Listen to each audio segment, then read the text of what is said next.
Salut tout le monde! Alors voilà, aujourd'hui je vais vous parler du pendule.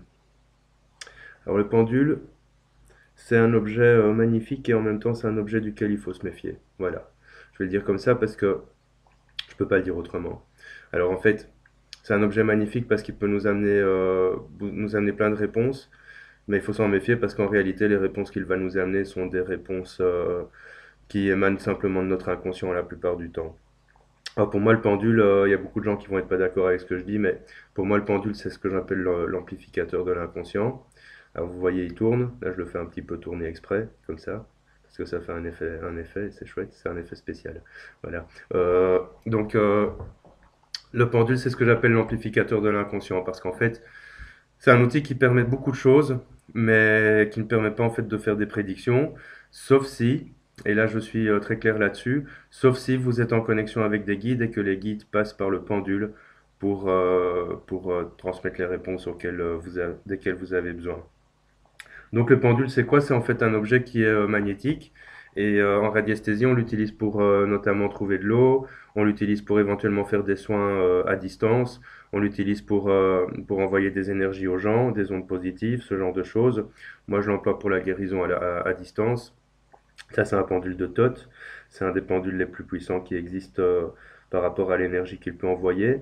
Et c'est un des pendules qui a cette capacité à ne pas devoir être nettoyé. Il se régénère tout seul. Alors, c'est un pendule que je trouve en plus magnifique, qui est très joli. Et c'est donc un pendule égyptien. Alors, l'avantage de ces pendules, c'est ils sont excessivement bien calibrés, parce qu'il faut que le pendule soit bien calibré. Il doit avoir un certain poids pour pouvoir tourner. Ça, c'est déjà une chose importante. D'autre part, ce sont des pendules qui sont faits à la main, donc il n'y en a pas deux pareils. Même si les couleurs sont pareilles, la forme ne sera pas du tout pareille. Alors, c'est un peu une forme phallique, on va dire, mais voilà, la forme ne sera pas deux fois pareille. Euh, le pendule, donc, c'est un objet qui permet en fait tout simplement de développer son intuition. C'est un des outils de l'intuition, ça c'est une certitude. Pourquoi? Parce que le pendule, c'est un objet avec lequel vous êtes en résonance, tout simplement. À partir du moment où vous êtes en résonance avec un objet, celui-ci peut simplement dégager une énergie qui est la vôtre en fait, mais qui va vous permettre d'exprimer des choses que votre inconscient ou votre guide intérieur, si vous voulez l'appeler comme ça, pourrait vous exprimer, mais auquel vous n'êtes pas forcément à l'écoute. Et ça, c'est vraiment l'avantage du pendule, c'est que si on est assez neutre dans les questions qu'on pose, en sachant qu'il faut bien poser les questions, il peut donner pas mal de réponses, mais c'est plutôt des réponses de réflexion, c'est pas forcément des réponses de prédiction. Ça sert à rien de demander si vous allez rater votre train ou si vous allez rencontrer telle ou telle personne. Un pendule ne répondra jamais que par oui, par non ou par je ne sais pas. Donc, ça sert à rien de poser ce genre de questions. Alors un pendule, quand vous l'acquérez, quand vous l'achetez, il faut déjà trouver comment on appelle ça, j'ai un trou de mémoire, c'est chouette. Mémoire courte, conscience tranquille. Et ça, c'est ma phrase favorite. Donc il faut trouver la convention. Voilà, ça m'est revenu.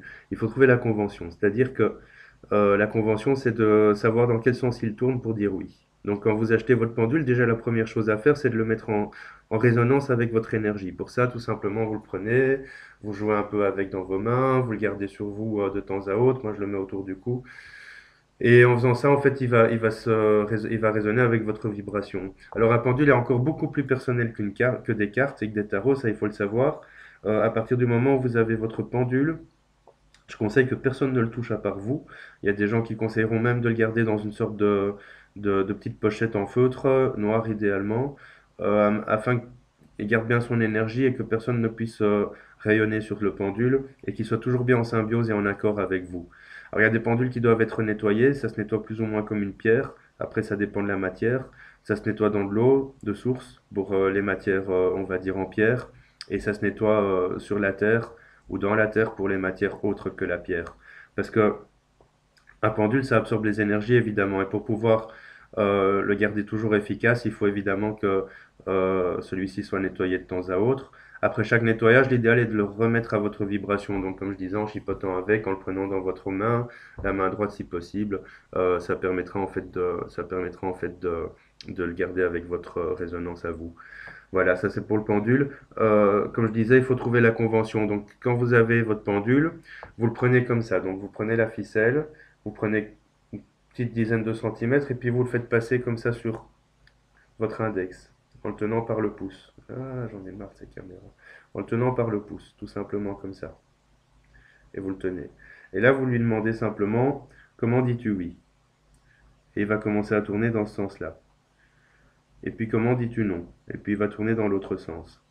Alors, le sens importe peu, c'est votre convention. Chez moi, il tourne dans le sens des aiguilles d'une montre pour dire oui, dans le sens des aiguilles dans le sens contraire pour dire non. Et quand il ne dit rien et qu'il ne sait pas, il tourne comme ça tout droit. Il y a des gens chez qui il va tourner en oblique ou en ovale, ça dépend un petit peu vraiment de votre convention.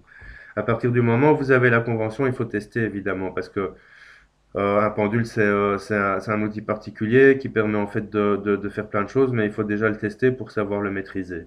Donc ça c'est une des premières choses. Pour le tester, l'idéal c'est de dessiner des traits, des ronds, des spirales sur une feuille et d'essayer d'un petit peu passer le pendule dessus pour voir s'il réagit bien aux traits, aux ronds, aux spirales. Alors, comme je le disais, moi je l'utilise pour envoyer des vibrations. Donc, ce que je fais tout simplement, c'est que je prends la photo d'une personne ou éventuellement le prénom et la date de naissance écrite sur une feuille. Je demande au pendule de se charger dessus. Alors, ce qu'il va faire, c'est qu'il va logiquement tourner dans le sens contraire du oui jusqu'à ce qu'il soit chargé. À ce moment-là, il va s'arrêter. Et puis après, on peut envoyer l'intention grâce au pendule et cette intention va parvenir à la personne qui est de l'autre côté, on va dire, de la Terre, parce que ça peut aller aussi loin que l'autre côté de la Terre. Voilà, donc après, il y a beaucoup d'autres choses avec le pendule ici, c'est vraiment une petite base, mais il y a une manière de questionner bien spécifique, parce qu'il ne faut pas l'embrouiller le pendule. Il y a des méthodes spécifiques aussi pour trouver de l'eau, pour trouver les ondes telluriques dans une maison éventuellement, pour éventuellement savoir si une maison est infestée ou pas avec des entités, ça peut arriver. Donc voilà, moi c'était juste une petite approche du pendule, mais comme ça vous pouvez un petit peu découvrir ça si vous le voulez. À bientôt.